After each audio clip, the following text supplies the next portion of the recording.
Hi and welcome back to the next part of my video. This part's going to be post-war films. Um, I might have got a few of them wrong. I'm not 100% on, the dates of some of them. So you can tell me down below if there's anything that I've kind of got wrong, but I've tried to try and judge where I think they sort of lie. So the first one I've got is The Reader. I like Kate Winslet and Ralph Fiennes, and I was intrigued by the trailer of this one.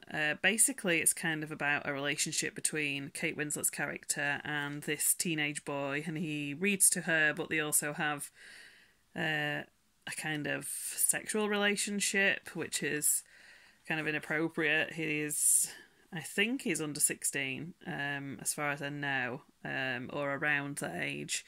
And then so that's in post-Nazi Germany, and then it's also set further forward than that when they see each other again, and what's involved in them seeing each other again. There's kind of a reason why they end up back together. He's now a law student, and she is the defendant in sort of this big case. Yeah, I wouldn't look any further into it than that before watching it. I didn't know more than that. I think it says a little bit more on the back. But this was really, really interesting, and I was quite shocked when I found out exactly what was going on, and I quite liked that I didn't expect it. But I definitely recommend that one. That's a really good film. The next one I've got is The Light Between Oceans. This was a really emotional kind of drama about this couple, and they go to live in a remote lighthouse which you can see between them, and there's a lot of family issues and dramas going on between them, and they found this baby on the beach near where they live, and the troubles that come from that and the issues that causes.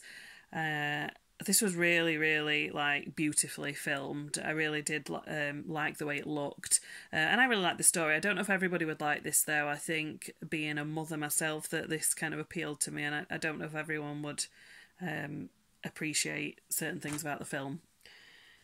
The next one I've got is a British drama, kind of filmed in a documentary style. It feels like it's kind of real the way they filmed it, which I liked, and it's mostly based around this young mother and her troubles. They end up with no money and nowhere to live, and it's really kind of deep and grim stuff, really. But I really did enjoy it, and I think Ken Loach, he directed this, and he's done some really great films that speak a lot about the kind of British culture of certain time periods.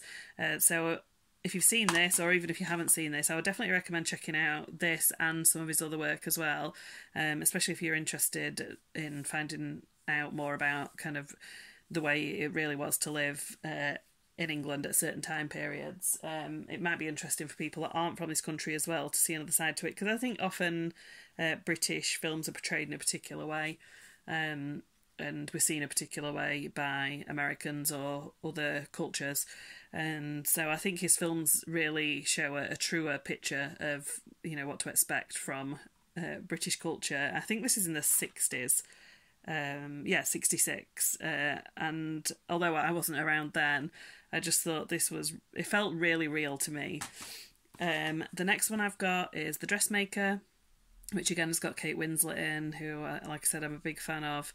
This one really surprised me. I kind of had it in the back of my mind I was going to pick it up after hearing a little bit about it, but I kind of put it off for quite a long time, and when I watched it, I was blown away by it. This was one of the best films I saw that year that came out on DVD. This was amazing. It's set in Australia, and I don't know if it says too much about the actual storyline. I don't think it does, but basically she returns to this town in Australia where she grew up, a really sort of run-down small town in the 1950s. And she's now, quite well off, and she is a fashion designer, and she's been working in Paris, and it's kind of a bit of a culture shock in a way, going back to where she grew up, and there's a bit of a dark story behind that as well, flashing back to various things that happened before. But this is one I'd highly recommend as well. The next one is The December Boys, which has Daniel Radcliffe in. This one was pretty good. I bought it mostly for Daniel Radcliffe, to be honest, because I'm a big Harry Potter fan, as I said before.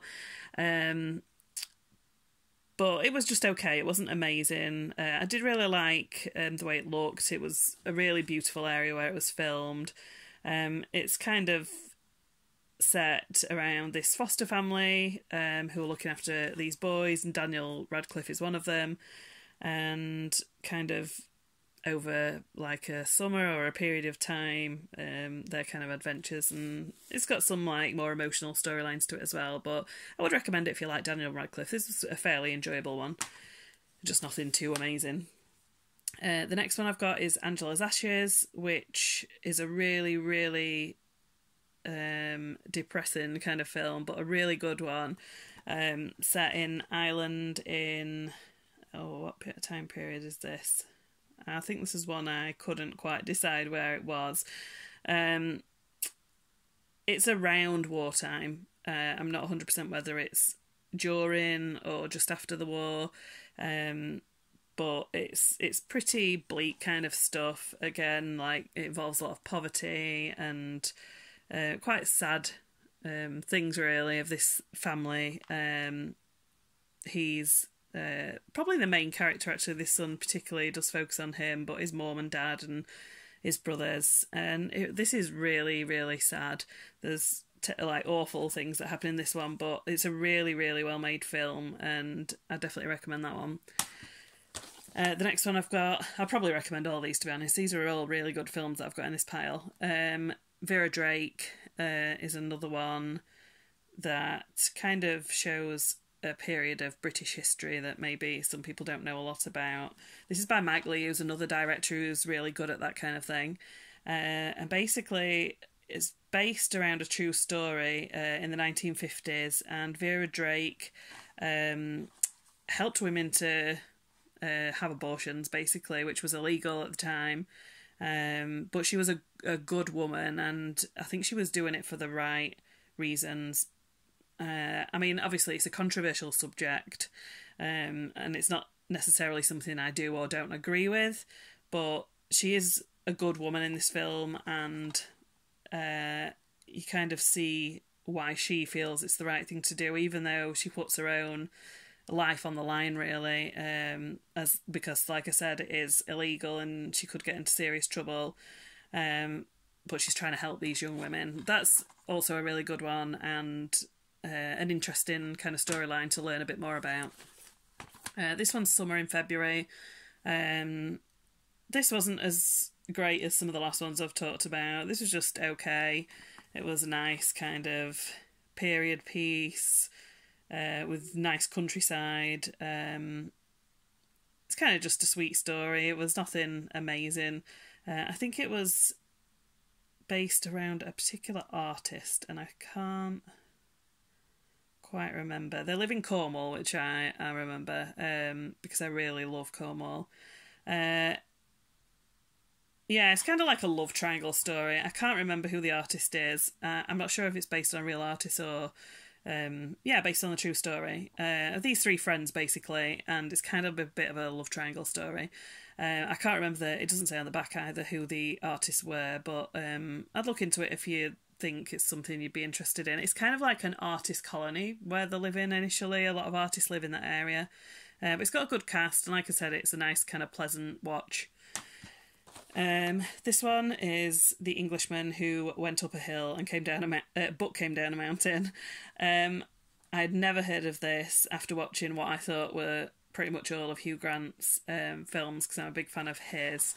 And I found this one day and thought, I've never heard of that. And I actually really enjoyed it. It's about this small village that have this big hill, basically, which they say is a mountain. But to be a mountain, it's got to be a certain height. And these people come who are mapping out things, basically, map makers. and they say it's not a mountain, it's a hill, and that doesn't go down very well with the village, and so it's how they sort of remedy that situation. This was actually quite funny. It's a bit of a rom-com, a bit of a period drama, a bit of that kind of a light comedy. I actually really liked that one. The next one I've got is An Education with Carey Mulligan in, Dominic Cooper, Emma Thompson, quite a few good people in this one. This was set in the 1960s and kind of a bit of a coming-of-age film. Kind of a coming-of-age film. It's got some kind of dark themes in it as well. She's a little bit older. She's not sort of a child as a lot of coming-of-age stories are. She's kind of on that kind of age between being a teenager and a grown-up sort of thing. I really liked this one. It had good music and I like the time period. I've not got that many films kind of set around that period. I always find it hard to know where to stop sort of period films. So if it's set in the 60s, I never know whether to class it as a period film. I always think films set in the 70s aren't anymore, but I don't quite know. These are the ones sort of set in the 60s that I'm never quite sure whether I should class it as a period film. Maybe not, but I do. It's easy to find them that way. And the last one I've got in this section is The Magdalene Sisters, which is based around the Magdalene laundries in Ireland, where they sent young pregnant women who were forced to give up the children for adoption. I don't know if any of you know much about this. I knew a little bit about it before, and I've seen this film quite a lot of times. I watched this on TV lots of times before I finally bought it. And it always still kind of shocks me that this went on for actually quite a long time. So I definitely recommend watching this and looking up more information on it. But yeah, it was pretty horrible stuff that went on, and it went on a lot later than I expected that it would have done, and it's still affecting a lot of people's lives today, but I think it's an important kind of film for a lot of people to watch and find out more about what was done to these women. I think I am going to leave it there for this part because I've got a pile similar size to the one I've just been through, and it's going to be pretty long if I go into that one also, so I'll do it in a separate part. Okay, thanks for watching. Bye!